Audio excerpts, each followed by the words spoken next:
Another very common modeling operation that you'll need to perform many times is chamfer, and that will create an angled edge or a bevel.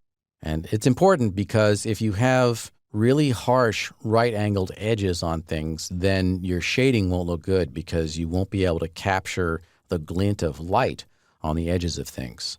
Chamfer is really important. So I want to create a chamfered edge everywhere on the sides of the staircase here. Now I could have created these sides of the staircase as chamfer boxes to begin with, but then I would have had problems later on when I tried to, for example, constrain the subobject transforms as we saw in the last movie. In general, with 3D modeling, a good practice is to work from the general to the specific. In other words, rough out the shape of something and get it pretty much the way you need it, and then add the little teeny details at the end of your workflow. We're now in a good place to add those chamfer details. I'll select one or the other of those staircase sides, and because they're instances, when I edit one, the other will update automatically. We need to be in Edge subobject mode to do a chamfer. Let's go into Edge mode, and we've got a bunch of commands here visible. The Edges commands are not visible right now.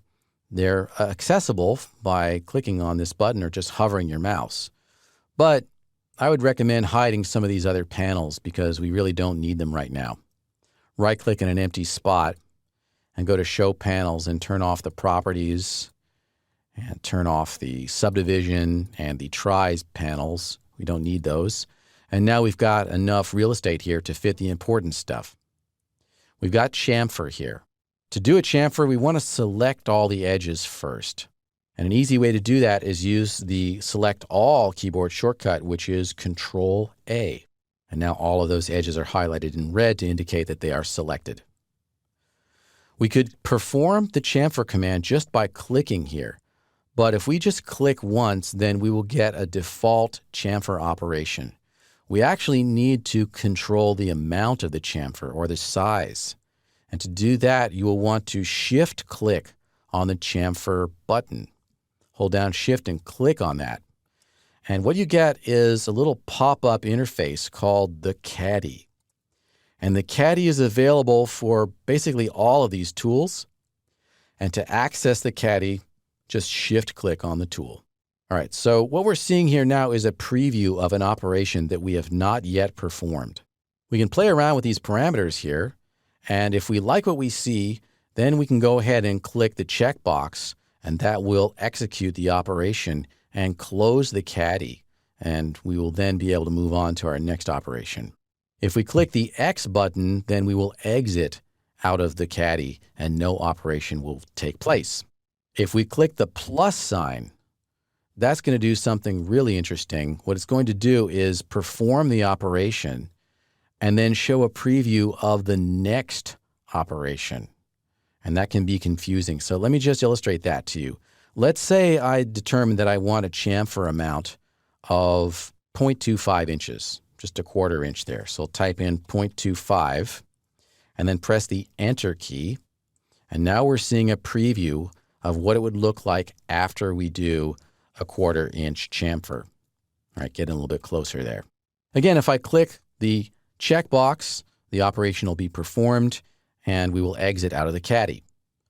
The X box will just exit without doing the operation. If I click the plus sign though, I see something very strange. What we got is a chamfer that's been performed, and now we're seeing a preview of a second chamfer that's based upon the previously selected edges. All right, so this is just the way the software was designed.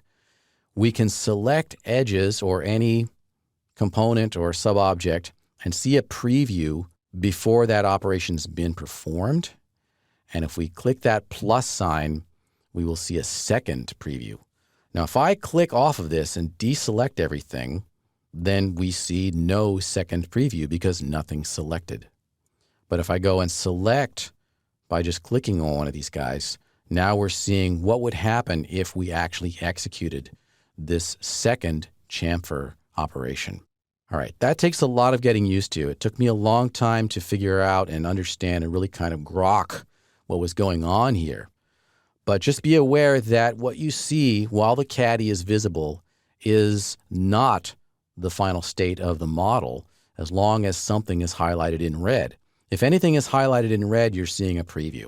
So we've got the chamfer we wanted, and so I don't actually need to perform a second chamfer, so I can go ahead and click the X box and close that dialog. All right, those rules apply to anything in which there is a caddy. So for any of these commands, if you click that plus sign, you'll see a second operation preview. All right, cool. We got what we wanted. We can exit out of sub-object mode. That's how you perform a chamfer, and that's how the caddy works to preview destructive polygon edits.